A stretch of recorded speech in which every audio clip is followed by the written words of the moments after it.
Hi there everybody, welcome back to another video. I think it's just about rush hour here, so if you hear lots and lots of car horns beeping, then I apologize about that. For today's video I have 5 more interesting phrases for you.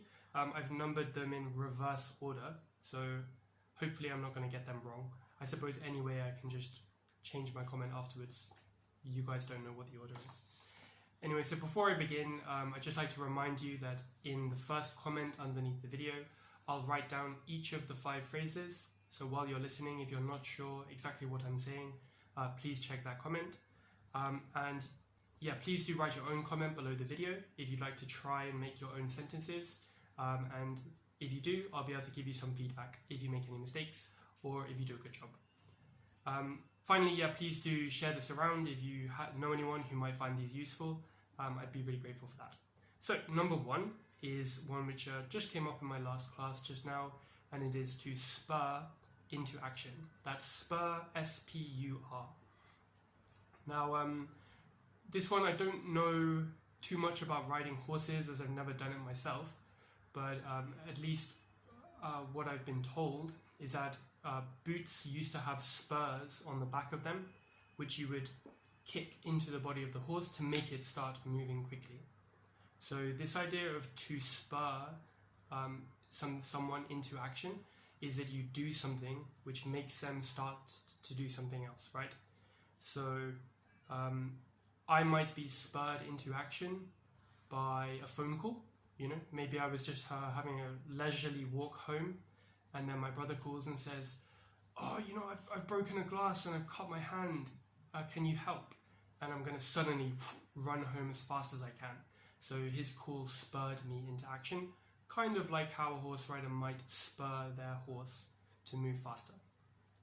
You could also spur someone else into action. You might tell someone that they need to try a little bit harder at work, but then they don't do anything. And finally you give them a formal warning, and that spurs them into action, and they change themselves, hopefully.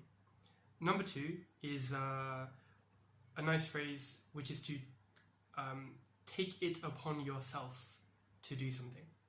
So I have one student who's not happy with how quickly his company is responding to the pandemic. So what he's done is he's taken it upon himself to do some investigation and try and find out what he can do about it, or maybe find out what the company needs to do and then get them to do that. So when you take something upon yourself, it normally means that there's a responsibility which maybe someone else should have done, but you're not happy with how it's being done, or it's not getting done. So you take that responsibility onto yourself. So I'm not sure. Perhaps, I suppose, I don't know of many YouTube channels who present language chunks in the way I do here. So finally, I've taken it upon myself to start making them myself. I would recommend everyone checks out a website, Lexical Lab, which I can comment down below too. I really like what they do there. They make really nice articles, but unfortunately they don't do them very often, you know. So I've taken it upon myself to make a similar resource a little bit more regularly, at least for the moment. Number 3 is the phrase a saying. So I'm sure most of you will know the phrase an idiom, but a saying is probably more commonly used among natives in England. You know, you'll talk about a saying rather than an idiom, and it's also a bit more flexible, like it has a broader meaning. So an example of an idiom would be the early bird catches the worm, and that's also a saying. It's a thing which we say in the same way every single time. It's a saying. So idioms are sayings, but then sayings can also not be idioms.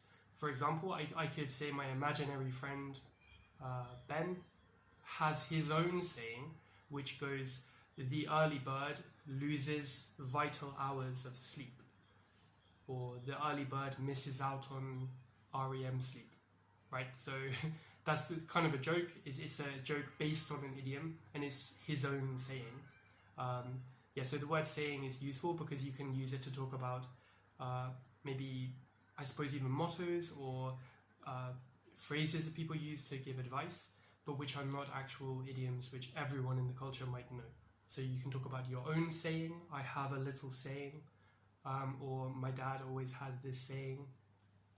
I've come up with a saying too. If you've thought of a good saying to help someone remember something, yeah, I've come up with a saying. Number 4 is the word skip. I'm trying to remember what the context was. Yeah, so one student is quite late to the party with these videos. So just a couple of days ago, he started going through from the very first one, which I was surprised about. But he said, yeah, he doesn't want to skip any. This one is not a very difficult word once you know it, but I don't hear it used a lot by my students. You know, they always talk about, you know, I don't want to miss any, or I don't want to ignore any. I don't want to pass any, I guess. But yeah, skip would really be the perfect word. You know, if you're watching a TV show, you might skip a few episodes which you've seen before and just get to the 4th one where you haven't seen it.